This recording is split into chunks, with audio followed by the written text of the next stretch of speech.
All right, how is everybody doing? I'm Jeremy Langlois coming to you from Homeless House Estate and Gardens. Sure hope everybody is doing great out there. It's Thursday, it's 12 o'clock. We're ready to jump in and do some cooking. Oh man, this is just a great at-home recipe that really you can kind of whip together with just a few bit of ingredients. We're gonna make a quick little simple sauce, and this is something perfect that can be created at home. So the dish we're doing today is coconut shrimp.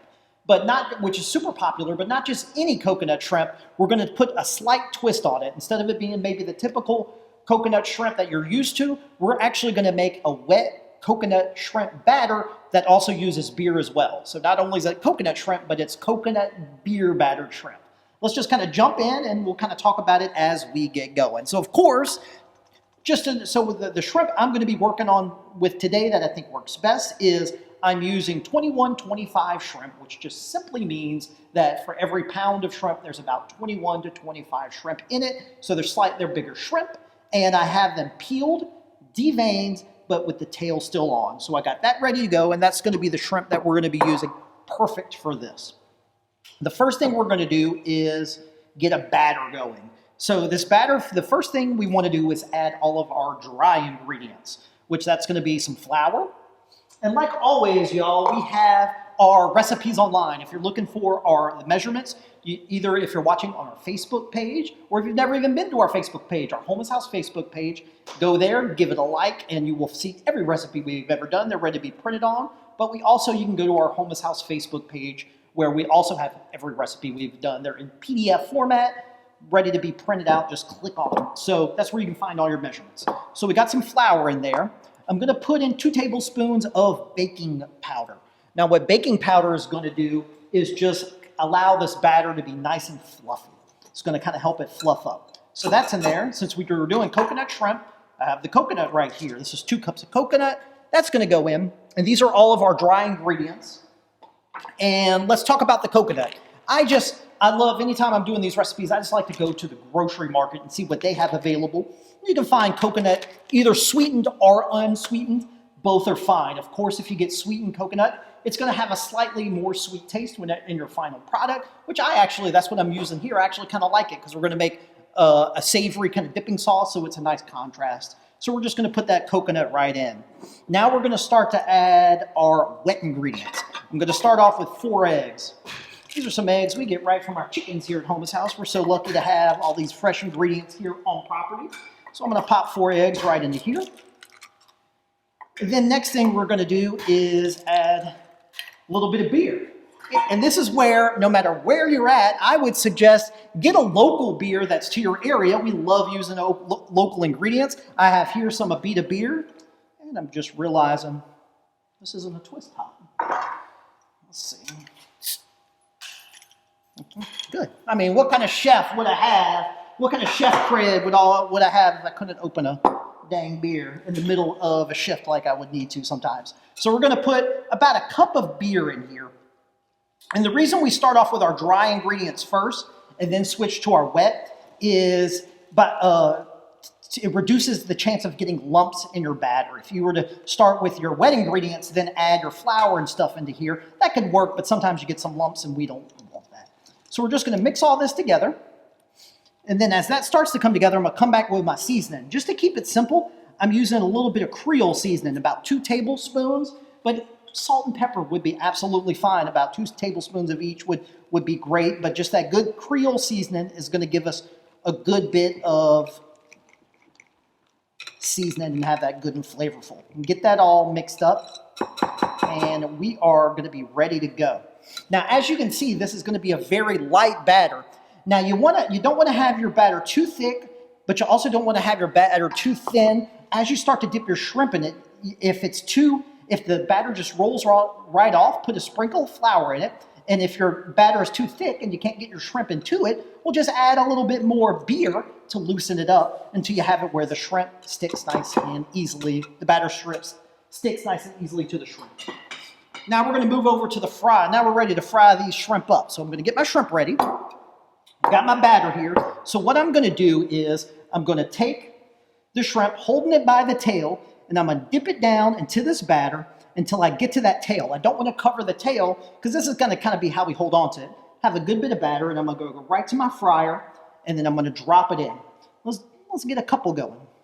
So again, get the batter on. I actually go to the fryer. I want you to see what I'm doing here. I hold it for about a second by the tail, then I let it go.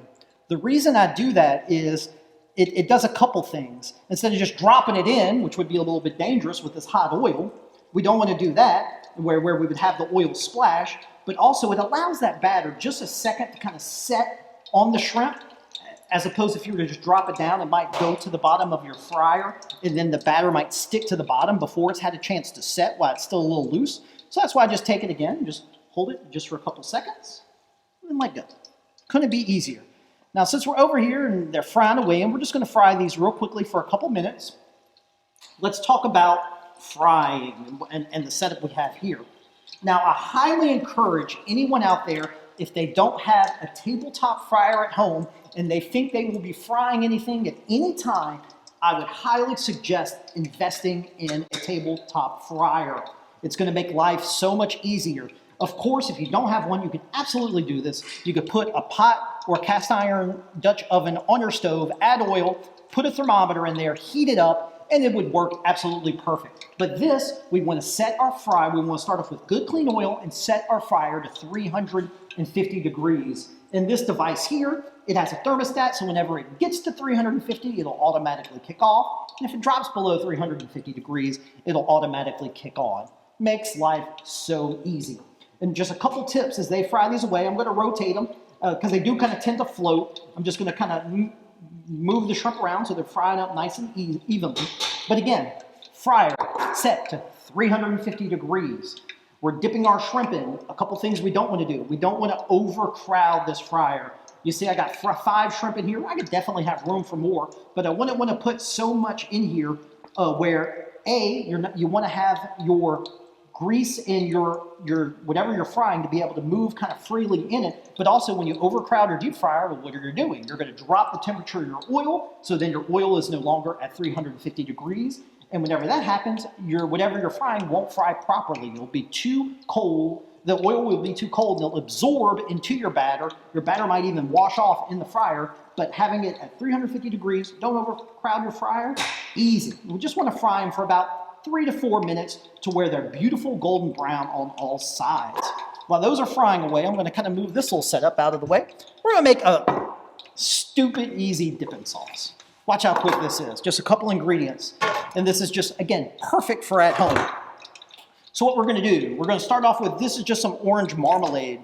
I'm going to get that in there. So we have this really sweet marmalade. Well, now we got to contrast those flavors. But this is all stuff you probably have in your refrigerator right now.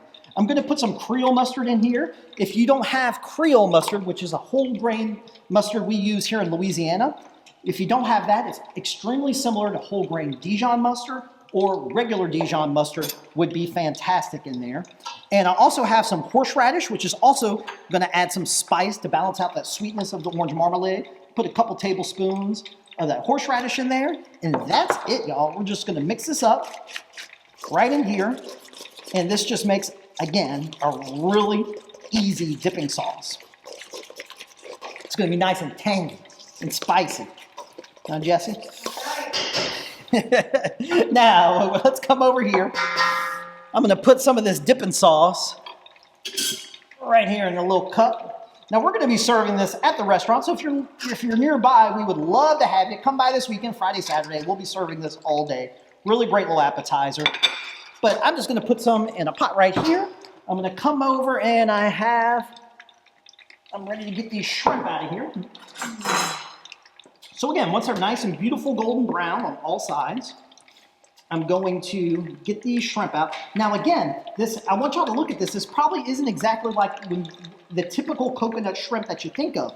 Although you saw we did put 2 cups of coconut in that batter, but because we made this nice fluffy beer batter as well, you really get this nice contrast of kind of that sweet and that spicy, but then look, they fry up so beautiful, almost like a little pillow, this batter, and I just love it. It's nice, crisp, but light and fluffy.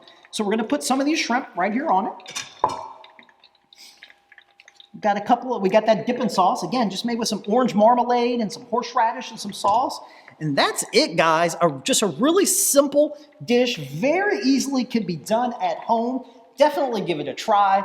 Like always, thank y'all so much for joining us. So great to have y'all. But other than that, we're all done serving this at the restaurant this Monday and Tuesday. But with that said, thank y'all so much for joining in, and I will see you next week. Bye for now.